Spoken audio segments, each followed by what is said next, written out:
बिस्मिल्लाहिर्रहमानिर्रहीम अस्सलाम वालेकुम नाजरीन। मारूफ एस्ट्रोलॉजर, रिलीजियस स्कॉलर और बिजनेस कंसल्टेंट मोहम्मद उसामा अली साहब हमारे साथ मौजूद हैं। नाजरीन, अली अमीन गंडापुर साहब जो हैं वो जब इस्लामाबाद रावलपिंडी लियाकत बाग की रैली लेके यहाँ पहुंचे, फिर उनको वापस जाना पड़ा और वापस जाने के बाद उन्होंने एक बहुत सख्त पैगाम जो है वो रिकॉर्ड करवाया। अली अमीन गंडापुर ने कहा कि जी आप एक गोली चलाएंगे तो हम फिर 10 गोलियां चलाएंगे। उन्होंने कहा मैं इनकलाब का ऐलान करता हूं। यही नहीं बल्कि अली अमीन गंडापुर ने कहा कि जी तमाम जो हमारे कबाइल हैं वो हमारी पार्टी में भी मौजूद हैं। और उसके अलावा भी उन्होंने कहा कि मैं सबको कहता हूं कि जिरगे बुलाएं और जिरगे बुला के फिर उसके ऊपर जो है बातचीत करें और फैसले करें। अ, खैबर पख्तूनख्वा से जिस किस्म की चीजें हो रही हैं, जो अली अमीन गंडापुर साहब जो हैं बहुत ज्यादा अग्रेसिव लाइन ले चुके हुए हैं, ये हालात किस रुख पे जाएंगे? क्या वाकई अली अमीन गंडापुर साहब जो हैं वो पंजाब हो या वफाक हो, उसको जेर कर पाएंगे, अपनी बात मनवा पाएंगे, सुना पाएंगे? इसके ऊपर भी बात करेंगे। और फिर नाजरीन, हमने देखा कि इस प्रोटेस्ट में जो गुज़िश्ता रोज से एक दिन कबल हुआ, उसमें एक 80 साला खातून पेशावर से इस प्रोटेस्ट में शिरकत के लिए यहां पहुंची। 80 साला खातून, बुजुर्ग खातून को गिरफ्तार किया गया। पंजाब के हमारे पंजाब पुलिस के शेर बहादुर जवानों ने उस 80 साल की बूढ़ी खातून को ना सिर्फ गिरफ्तार किया, बल्कि उनको अदालत में पेश किया। और अदालत में पेश करने के बाद जो मुअज़्ज़ज़ ऑनरेबल जज साहिबा थीं, उन्होंने भी उन बारिश 80 साला बूढ़ी खातून का रिमांड दे दिया। वो 80 साल की जो खातून है इस वक़्त भी हिरासत में है, जेल में है, रिमांड के ऊपर हैं।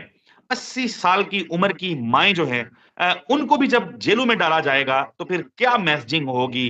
क्या हमारे ज़मीर जो हैं, वो वाक़ई बिल्कुल मर चुके हैं? क्या हम सोचने समझने के बिल्कुल काबिल नहीं रहे? इसके ऊपर भी बात करेंगे। उसामा साहब, सबसे पहले तो सर, अ, अली मीन गंडापुर की जो गुफ्तगू है, जो धमकियाँ हैं, वो भी आपके सामने मैंने बता दी। और 80 साल की एक खातून का मैंने किस्सा भी आपको बता दिया। सोशल मीडिया पे ट्रेंड कर रही हैं।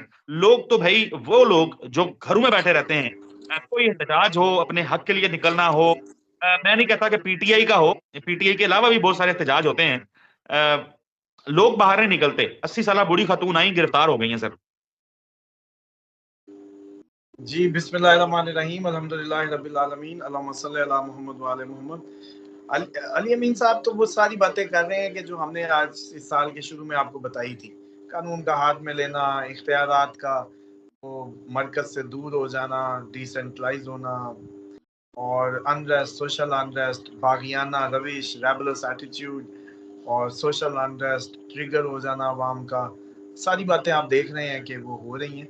लेकिन ये जितनी चढ़ाइयाँ कर रहे हैं ना, ये सितंबर में करते हैं ना, अब जब अक्टूबर आ गया, जब बेचारे वैसे ही गिरने वाले हैं, तो अभी ये भी गिरती हुई दीवार पे एक धक्का और दो।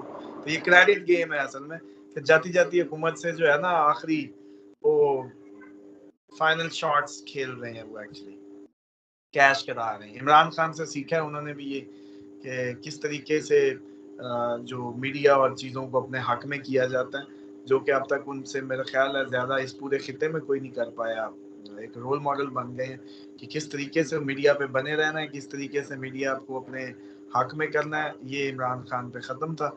अली अमीन साहब भी उसी तरह की हरकतें कर रहे हैं। खैर वो जो अ, जिरगे-विरगे कह रहे हैं वो पहले ही हो रहे हैं।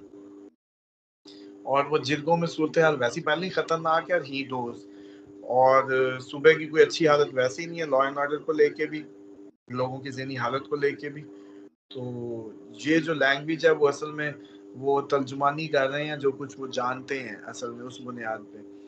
और ये काफ़ी ख़तरनाक सूरत हाल है और अक्टूबर को इतना ईज़ी ना लें। सितंबर का सितम तो मैंने कहा था कि कुछ ना कुछ अच्छी उम्मीदें हैं कि अगर बैठ के कोई करना चाहेगा तो हो जाएगा। लेकिन अक्टूबर में तो दिन-ब-दिन आप देखेंगे ट्रबल दर ट्रबल बढ़ती चली जाएगी और ये बगावत की अलम बुलंद हो गया है जी, इसमें कोई शक नहीं है। और आप ये मज़ाक-मज़ाक में ही जैसे कहते हैं ना कि सूबे का सर ना ले जाएँ, ऐसी भी सूरत हाल हो सकती है। क्योंकि ये इसको अगर कोई सीरियस नहीं लेगा तो मैं समझता हूँ कि बड़ी नाक़ुबत अंदेशी है। जलसे से एहतजाज की तरफ जाना और फिर एहतजाज में लोगों का कहना कि अब आप लोग भी यहाँ से ना हिलें, हम भी नहीं हिल रहे। तो हालाँकि पब्लिक तो इंतज़ार में हुआ करती थी कि लीडर बस गए तो हम घर जाएँ। तो इस दफ़ा तो पब्लिक कह रही थी कि भई आप किधर? तो ये बड़ा, मैं समझता हूँ कि डिफरेंट सिनेरियो है और इसको अच्छे से रीड करना चाहिए। और जो ये ताकत का इस्तेमाल और ख़वातीन की बात हो रही है, ये तो शिद्दत लाएगा, और ये बुढ़िया को पकड़ना तो मज़ीद गैरत दिलाने के लिए है, मज़ीद आप लोगों को खड़ा करने के लिए। तो इस पे तो मैं समझता हूँ कि ये जितनी भी इस टाइम पंजाब हुकूमत के इक़दामात थे, वो तो पीटीआई को ताकत देने के लिए थे, उसको तक़वियत देने के लिए थे, उनको कामयाब कराने के लिए थे। तो इसलिए मैं बहैसियत जैसे कहते हैं ना कि थोड़ा-सा एक रिसर्च स्कॉलर जो कोई कह सकता हूँ, वो ये है कि शुक्रिया करें पंजाब हुकूमत का, पीटीआई वाले, और बहुत शुक्रिया करें, क्योंकि इनकी कामयाबी में इन लोगों की नाअहली और मिसमैनेजमेंट का बहुत बड़ा हाथ रहेगा।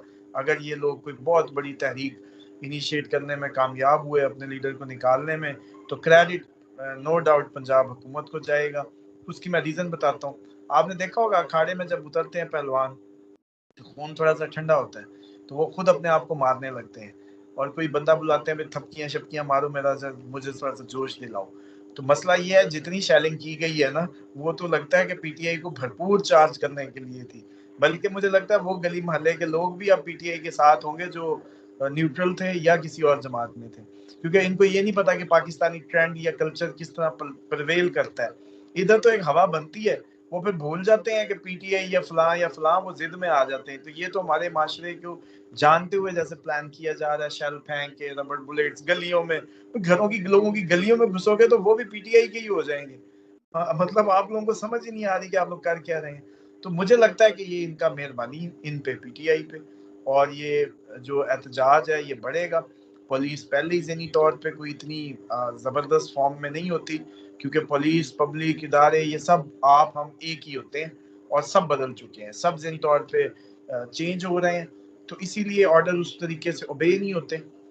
आपको याद होगा अभी पिछले दिनों कच्चे में जाते हुए ज़हर पीर सतना, पुलिस वाले नीचे उतर के कहते हम नहीं जाते कच्चे ऑपरेशन करने। क्यों? कौम नेशनली अब एक तासुर बनाना और हुक्मनामों के पीछे उसकी एथिकल एंड लॉजिकल रीजनिंग देना, एस्टैब्लिश करना बड़ा ज़रूरी है। तो आप देखें कि ये आप हम सब ही हैं ना, जो मीडिया सबके लिए बराबर है। तो ये जो खवातीन की हरकत की है 80 साल बूढ़ी की है, ये तो फ्रस्ट्रेशन शो कर रही है। ये तो फ्रस्ट्रेशन शो कर रही है, और ये वो जी हजूरी की आला मिसालें कायम करने की कोशिश शो कर रही है कि ये असल में इनके हमदर्द नहीं है जो इनके हुक्म मान रहे हैं। वो उल्टा ऐसा बेहतरीन करके हुक्म मानते हैं कि इनके कल को गले से नहीं उतरने ये हरकतें जो ये कर रहे हैं। कल को क्या कहेंगे जी जवाब? अगर ये पकड़ धकड़ और ये सिलसिले तो आज कोई नए नहीं है इस मुल्क में। पीटीआई आ गई, जो कि आने की चांसेस है। जब भी इलेक्शन हुआ पीटीआई है, 10 दफा करा लें बेशक। तो जब पीटीआई ने आके ये हरकतें की, तो फिर इनके पास कोई जवाब बच जाएगा कि जी उसामा साहब, मैं फलानी तो बूढ़ी औरत है, उसामा साहब फलानी तो प्लीज, औरत है, फलानी तो ये। उसामा साहब, भाड़ में गया इक़्तिदार, भाड़ में गई इन सियासी जमातों की क्या सारी सियासत, ये सारी क़यादत और इनकी हुकूमतें और हर चीज़। सर, मुआशरती रवैया भी कोई चीज़ होती है सर। ज़मीर, हया, ये भी कोई चीज़ होती है सर।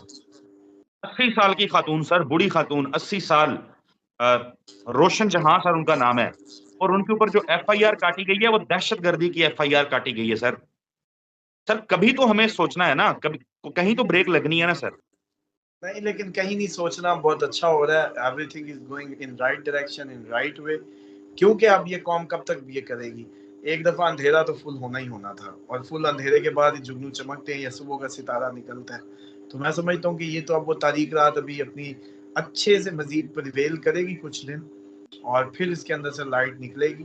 क्योंकि अगर ये हैंग ऑन की सूरत हाल, तो हम काफ़ी अरसे से केसेट हमारी फंसी हुई थी इन बिटवीन इनकलाब और इन बिटवीन ये सब। तो अब आप देखेंगे कि ये अच्छी हरकतें हो रही हैं, और ये मजबूरी भी शो कर रही हैं हमारे मशीनरी की, कि इस तरह की वो, हालांकि वैसे ही बंदा, मुझे याद है पुलिस में वैसे ही वो एक्नॉलेज किया करते थे, खवातीन की इज्जत होती थी, खवातीन को और फिर बुजुर्गों को तो वैसे ही बंदा प्यार माँ जी करके लेता है। तो उसने कैसे अपनी माँ जी को पकड़ा होगा? उसके लिए तो इंतहाई बेगैरती के अल्लाह मकाम पे फायज होना बड़ा जरूरी है।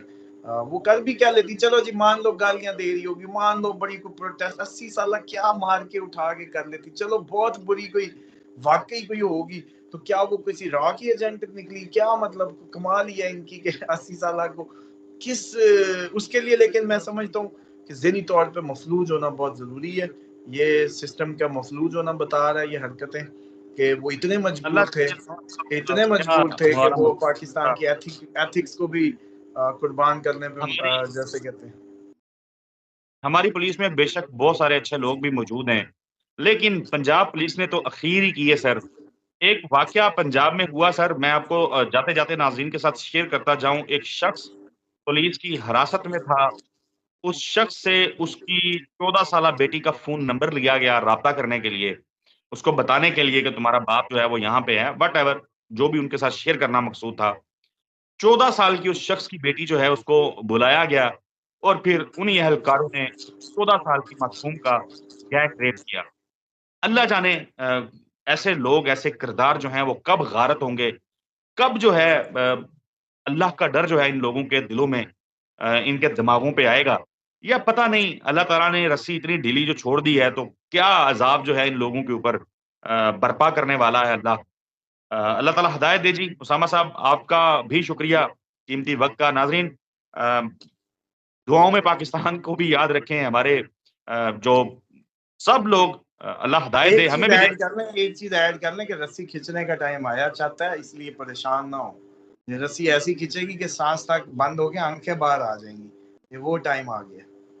बिल्कुल, उसामा साहब बहुत शुक्रिया। नाज़रीन नंबर स्क्रीन के ऊपर मौजूद है, कुछ और जानना चाहें तो व्हाट्सएप पे कॉन्टैक्ट करें, हमें दुआओं में याद रखें। अगली वीडियो में मुलाकात होगी, तब तक के लिए अल्लाह हाफ़िज़।